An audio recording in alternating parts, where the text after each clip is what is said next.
Good morning and welcome to the studio. This is where everything takes place. I am Rafael Lopez. I am a children's book illustrator. Maybe you are familiar with the year of the fly, the day you begin, or maybe just that's. Here we go. I am so excited to come to your school in Lakewood, Florida. Just a few more days and talk about my story, where I'm from, what inspires me to draw, what inspires me to create books, how to make books, and just have a great chat, and then maybe we can just draw and do some fun things together. So, very excited to be there soon. I look forward to meeting you all. So have a great day, and see you soon. Take care. Cool. So, should I just get started? Yeah, let's go. Guys, thank you again for inviting me over to high school. I mean, I remember being in high school, and I remember having no idea what I wanted to do with my life. I wanted to do everything except being an artist, because everybody told me that it's hard, it's scary, blah, blah, blah. And then, fortunately, I followed my dream, what I wanted to do. And so I'm glad I did, because I don't consider what I do work. I consider it just a job. So I'm going to tell a little bit about me. I'm mostly known as a children's book illustrator, which I love doing that. I love to work with kids. I was born in Mexico, and I've never been able to take my hats off, man. It's just always wearing hats. I'm from Mexico. This is one of my sisters, my oldest sister. Got three sisters. And I always loved to play the guitar. You know, so I think it's great as an artist to do multi-things. Every time when I get all stressed out, I like to switch to the guitar. I don't even know how to read music, but I like to just strum my guitar. We're very similar, yeah. Yeah. Same way. And I think that's really something that you need to do when you're an artist. You need to maintain your life and your interest in different things. So the guitar helps me a lot when I get all like blocked. Started drawing and painting when I was a kid. This is when I was like 5 or 6 years old. And it's great when your mom's kind of like, you know, put a frame around this whole thing. So yeah, you can visit the Lopez Museum if you ever want to go visit my mom.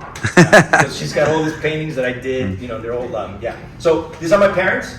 They're both architects. I wanted to become an architect. They met in college and they hated each other. So you know how that's going to end up, right? They're going to marry each other one day. So that's mom and dad. I wanted to become an architect too, but I was horrible and I really did not do well in math. So how many of you struggle with numbers? I did, big time. I had no idea. Yeah, I'm there. So I was pretty disappointed because I wanted to follow their career too. And dad and mom says, you can become an artist. You know, if you're an artist, it's similar, man. It's just, you're going to be working with volume, texture, color, all this stuff, shades. So I decided to do that. This is my parents' house. So I grew up around books, tons of books. All this bottom part is all art books. And I couldn't reach that. I was just like a tiny guy. But I didn't even know how to read. So I started just flipping through the art book and I just totally fell in love with all this art. And I thought maybe this is something I could do, you know, at one point. Had the opportunity to travel to England. And I'm from the city. Mexico City is like New York, but the Latin America version, right? Tons of buildings and cars and traffic and smog. And then a friend of my parents, it was a painter that got in trouble with the Mexican government because he was doing really controversial stuff. Moved to England, and then he says, send little Rafa, me, to live with us for a while. So I had the opportunity to travel. And I think travel, whether it's physically or in your mind, is really important, guys, because it changed me forever. You know, once I traveled to a different place from where I'm from, I really learned to appreciate the difference of people and how they talk and what they do and their culture and all that. So this is the 60s, remember? No, this is 72. So this is the bunch of guys, this is the painter. That's Felipe Ehrenberg. He's the guy that invited me, and I got to meet Count Dracula too. It was really fun. So this is the time when we would live there. It was like a hippie commune, and I had to learn to milk cows and picked up eggs and be chased by this goat. And it was really, really fun. It was really great because it was so different from the city of Mexico. So when I was ready to come back, this is me. I was ready to go back to Mexico. I just packed my bags, ready to get in the plane. And the guy, he's a painter, he goes, you gotta do something, man. You gotta just create a book about your life. What you did here, what you learned here. Thankfully, I listened to the guy. He had, in the basement, he had like a press. And I did my first children's book. This is it, the first one ever. So I'm glad I did because I made 50 copies, I still have 2. And I love those 2 books because they bring so many memories of what I did. So I encourage you guys to save some of the things that you're very proud of, because you're going to look back at them and you're going to see your evolution of what you've done with your life and your career and you as an artist. Now we're 14, 15, summertime, 2 months that you have nothing to do. I'll get bored. And mom wants to keep me busy, and I love history, and I love art too. So I love like the whole Egyptian culture at the time. And I told my mom, hey, you know what? Can I paint my room like an Egyptian tomb? And she's like, yeah, go ahead. You know, I want to keep you busy. So if you go to my mom's house, known as the Lopez Museum as well, you're gonna see this room painted like a whole Egyptian. It still looks like that. It's crazy. I mean, my mom left it there, and I appreciate that because it took me a long time. So here's a teacher that really changed my mind. This was the principal of my elementary school, and she's pretty smart. And she had this look that was a little, you know those teachers that you get that you go, ew. So she became friends of mine. Years later, I'm now 18 years old. I'm ready to make a choice with my career. And she tells me, what are you gonna do with your life, Rafa? And I'm like, I don't know, because I was afraid to become an artist, right? And I said, a biologist or a geologist or a historian. And she's like, no, man, you know what? You're gonna be an artist. She just gave me that look, right? It's that look that I needed. And I think many teachers know, and they see something on you that you don't know yet, you haven't discovered yet, and she did. I mean, this woman was amazing, and of course I didn't want to disappoint her, right? It was like, ugh, she gave me that like look. I like, okay. Lived in the border. I moved to the north part of Mexico. So this is Mexico, and this is Texas, and this is what I had to do every day. Every day I had to get up at 4 a.m. to go to college in Texas, and sometimes I was stuck in traffic like 3 hours on the border going, God, there's a final at 8 o'clock, And I would be there but I loved it because I finally found what I love to do. I wanted to learn art. So I did this for about 3 years when I was in college. And I learned to do a bunch of stuff. Now, one of the things that I did is I learned children's book. I remember Marie Sandak with the Wild Things. Yeah, man, love it. It's my favorite. I just love how crazy wild this guy is and how you can create these crazy stories and tell them to children. And you can create these crazy drawings that are just coming out of your imagination. So this is when I finally fell in love and I decided to make my own version of where the Wild Things Are. This is one of my very first projects when I was at art school at the time. And you ever painted watercolors? Guys, you know how long it takes watercolors? And you hope they're only this big. This thing was about that big. So it took about 2 months to do that painting. But I learned different techniques. I learned to use mixed media. I used to we would paint a lot al fresco. We'll go to the mountains and just paint like the guys out there painting away. Cartoons. We did a lot of cartoons. You don't know these politicians because this is before your time. But my style was all over the place, right? And so I thought, you know what? I'm going to graduate. I'm going to show people that I'm really good at everything. And some teachers told me, hey, you know what? They're going to be confused. You need to find your voice and your style. You need to do just one thing. But I was the opposite. I was like, but I'm really good at this. I can do this. I can do cartoons. I can do whatever. I had a struggle time during the time of finding my own voice. But one thing that they really taught me there at the Art Center in California was concept. Like things that don't go together and you put them together as an artist because now you're starting to conceptualize, right? Like the familiar and the unfamiliar all together. Like you'll never see a cheetah being chased cheetah chasing a deer or an impala in front of the city, right? But this is why they taught me in school, that you can create your own art, your own vision. And that was a great tool for me when I started working as an illustrator because they hire me more as a conceptual illustrator. Things that do not exist, I needed to come up with an image of that, like a product that hasn't come out in the market yet. So there's nothing to draw. You need to draw what you think this thing will do for you. Finding my voice, okay? We all need to find our voice, right? As artists, at one point, you need to stop emulating or copying things that you think is cool because it's really and we all do it. But at one point, you need to find who you are, who you really are. So I was very busy. Okay, let's start with exploring color. Color, I'm from Mexico, right? So Mexico, we love color. It's all over the place, markets, textiles.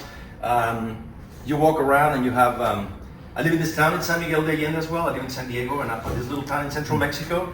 And I love how it changes color. It's really, really beautiful. Wow. This whole colonial town is super cool.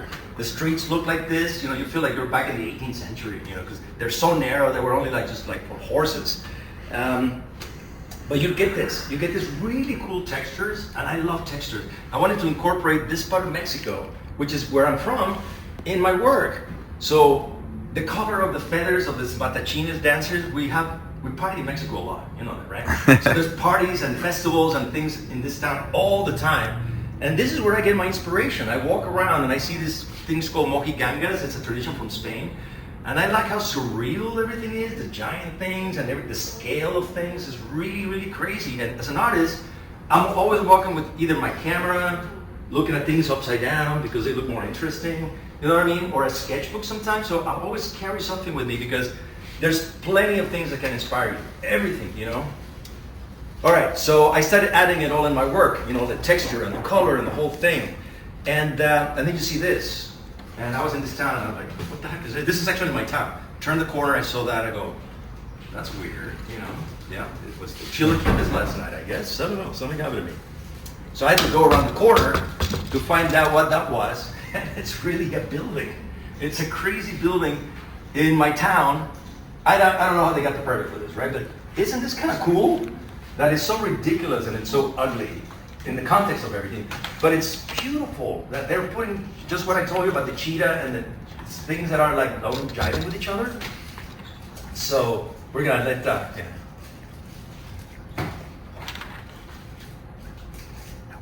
Right. Never mind. No worries. Okay. Yeah, continue. I'm just trying to. This just reminds me of what as artists we need to do, you guys. We need to look at stuff that is the familiar with the unfamiliar. And that's what's going to make us think of things that really do not exist, but you put them from your heart, from your mind. This is what you draw from inside, okay? There it is, exactly the same thing. So this is what I do. I'm sketching all the time, things that really don't go together. And I think that's what you need to do as artists. You need to start thinking more from, and drawing more from the heart and from your mind. And that's what's really cool about being an artist. Break the rules and don't just look at photos. Start drawing more from here and from your mind. So, sparking the imagination. This is one of my biggest influences. And you know who it is because I do children's book, is my own son, Santiago. So Santiago started drawing since he was like 1 year old and he was just like holding the pen like that. So this is Santi drawing away, tons of stuff that he's doing. He was drawing stuff like this. And I can tell he didn't see a photograph. He was just remembering what an elephant looked like. And I thought, that's what I need to do. I need to start drawing more from my memory than just looking at books and books. And I was spending too much time looking at photos of elephants. And I thought, why don't you draw an elephant the way you remember it? And I took this to my studio and I said, I'm going to do something similar without ripping them off, of course. And I started painting this way because I wanted to draw for children, right? And kids draw with no fear. As we get older, you start to feel like they're going to judge me. No, I shouldn't do that because they're going to laugh at my work. You know, we start getting older, we start getting more fearful, and we lose that whatever we had when we were kids, right? And I love that. They inspire me when I go to this the schools, elementary schools, and they got some crazy stuff, man. I was like, yeah. So I photograph as much as I can because I just love that. Here's another one he did, playing with scale. Why not? I mean, I was drawing birds just like regular sized birds, right? But this is so like freeing, right? That you can do anything you want because in your mind you can create anything, any color, any shape, anything you want. And I started doing that as well. I started playing with scale because my son was inspiring me. You know, that lack of fear is what was so important for me. So I'm going to just show you some examples of where I put it all together. The texture, the color, the things that don't relate to each other, the things that don't really go or don't exist. You know, the hair doesn't really glow like that, maybe, I don't know. But, you know, to me, it's a shape that I want to create. I see things as shapes. I don't say, well, hair doesn't do that. I go, I don't care. You know, I just need to create a shape there. Do people grow like leaves and branches out of their hair? I don't think so, right? But in my mind, you can. In your mind, you can do the same thing. And that's what's really cool. That there is no limit to what you can create. I mean, I've never seen kites that look like that. I make them out of my mind. And that's what's beautiful about art. You know, you have the power to create anything you want and break away from reality. So, you want to see the studio where I work? Of course, it's a yeah. beautiful place. What do you think? Pretty awesome, isn't it? Yeah. Whoa. So, I bought an old car garage in downtown San Diego when they were cheap back then. Yeah. And it looked like this, right? So, my mother-in-law looked at it and she's like, "You're gonna have my daughter live here?" And I go, "Believe me, I'm the son of architects. I don't know what I'm doing." No, I'm just kidding. Close your eyes, and it's gonna look okay. Give me a couple of years, and it's gonna. So this is my studio now. Yeah, so man, check it out. The messiness takes place, and it's just great to have all this room to really create. And so I'm gonna show you about how I make a book. If you've never seen how a book is created, I mean, you have the spreads, right? So you start first with the idea. This comes to you in an email, and this is a story. So now you have to break it into little pieces, and every piece needs to be an idea, right? A visual. it's a little intimidating. You're like, whoa, where do I start? What do I do? You need to read the story a few times to get an idea. And what I like is when I work with people that are a little more poetic. I'll give you an example, right? Let's say that I'm paired up with an author, and it says, Johnny and Susie get out of the house and got on the bus. There's not much there to do except have Johnny and Susie walking and getting on the bus, the school bus, right? But if I work instead with someone that says, you'll be you and I'll be me, you'll travel places I can't see, that's pretty beautiful and very poetic, right? This is dad letting his daughter go to college, and he has no idea what she's going to come do with her life.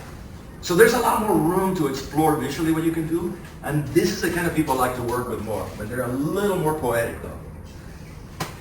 Tons of drawings. You got to do lots and lots of drawings. You guys like to sketch? I mean, you got to sketch like crazy for a whole month, sketching, creating characters. I used to paint in the old traditional way, painting on wood. But then now the pressure of having to work very fast because they're like, Mr. Lopez is due in a month.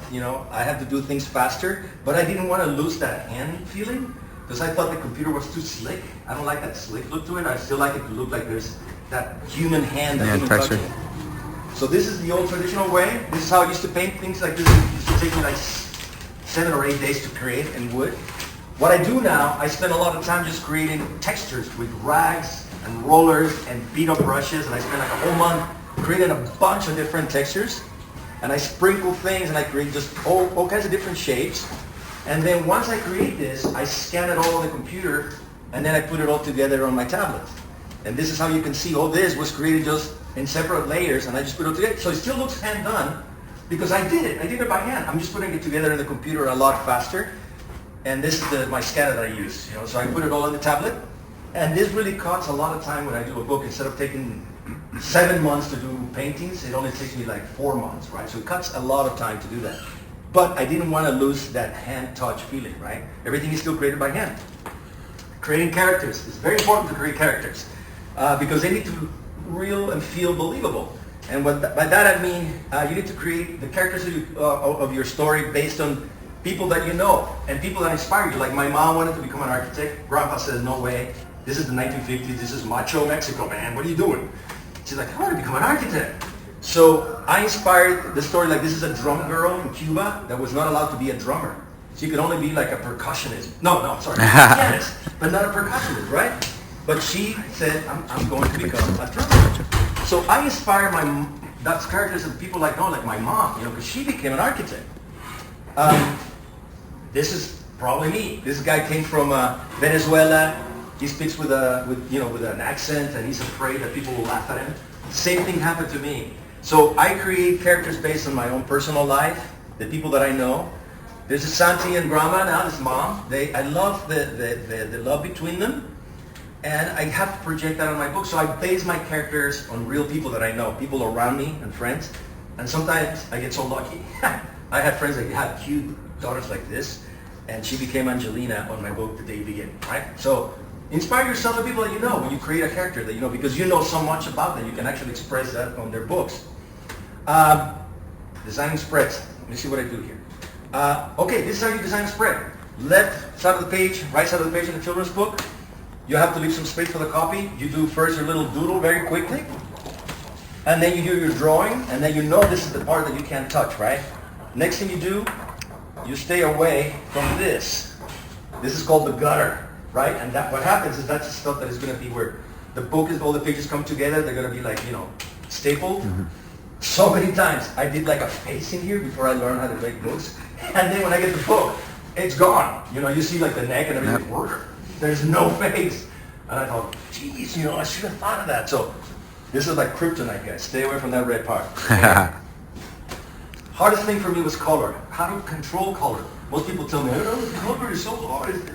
I get it. So this is my advice to you guys. Start with the biggest area. Once you decide what that big area will be, that color is going to get easier because things are getting smaller and smaller and smaller. And then they all need to go with the big area. So in this case, I picked up the whole sky to be the big area, right? So once I got that very pale yellow, I know that it's going to be easier. The next one is going to be the ground as far as size-wise. That's what I do. Now this goes with the yellow. I'm starting to get, that correlation of things and the colors going on. And then I start just creating slowly the characters. I got the rocks. And then I start to move the characters. She's the principal character, and I think she needs to be moved up more. She's not as prominent, so let's move some of those characters up. See that too? You can also edit things. This rock's just a little boring, right? This is called Rafael. See the hat? What program are you using? I'm using Photoshop. Photoshop. Okay. Yeah, I'm doing all this in Photoshop. Yep. And remember, all this is just things that I created with rollers. I just did this like in 30 seconds. I just went boom, boom, and then I scanned it, and then I tell my editors that it took me 2 days, right? So, we'll keep that secret to us. But you know what? So then you start adding and editing and making it more interesting. I add the bunny. This kid gets a little bigger. I change his attitude. Now she needs to be moved up a little more. And mostly all these you're doing on paper and so forth beforehand, scanning it, and then making a layer, and then it allows you Every to. single thing is a layer, right? The sky's a layer. This is another layer. This is a Right. third layer. That's Yeah. fourth layer. That's a fifth Yeah. layer. This But you fourth can, and that enables you to be able to Yeah. move things around, resize Exactly. it, So things you like can that. move Yeah. them, you can make them bigger, smaller, change the Cool. color, the hue. Love so it gives me a lot more flexibility, guys. Because imagine when I was doing it the old traditional way, someone had they wanted me to change something. I needed to paint everything white again, right? Yeah. Which I love. Don't get me wrong. I miss getting messy with my hands. But this allows me to do things faster when I'm working with a tight deadline, right? So now she's up a little more. You see that? So there's a lot of editing going on. And then, of course, there's Rafael. Then I thought, it'd be cool to have a little bird on the very top of the thing watching him. And then here comes the copy. So there you go. That's how you create step by step on the computer in Photoshop. This is how you create a thing. Now, this will have taken me 4 to 5 days painting. I can do this now in like a day, right? Or even less, in a few hours. But it still looks unpainted, right? So that's the technique that I decided to develop. I get all these things that I scan and I say, cloud, textures and ground textures and this texture and that texture. I got all kinds of different textures that I created by hand. So I'm still involved with the creation by hand of all my textures. Most important thing in my studio is the wall where you put the whole story from beginning to end. So you're looking for inconsistencies in the story where things don't match. And you're like a movie director, right? You're moving things around and you go, this one doesn't work and maybe I can do this and I can change the color. So this is where you do all the various things that you want to do so that you keep the kids entertained, right? You don't want it to look very repetitive. One of my latest book, I think a collaboration with the Dalai Lama, that was my latest book. I thought I was pretty honored that they called me. What's going on? And Archbishop Desmond Tutu. There they are. This is Desmond when he grew up in South Africa in a very, very challenging environment during apartheid.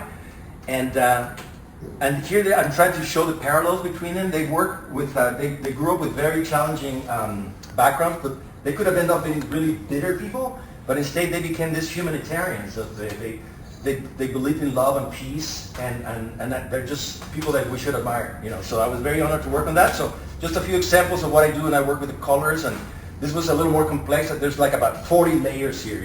There's a lot of stuff going on. Yeah, I can see it. Yeah. But I can pull now this off in maybe 4 days instead of like a whole week and a half. So it cuts a lot of time. I do community murals too. I live in San Diego. I told you it's pretty gray and full of graffiti. There's, it looks like this in the area where I live, and I thought we can do better than this, man. I mean, let's be proud of our neighborhood. So what we've done is I decided to create this very graphic style that everybody could do because I wanted to invite kids.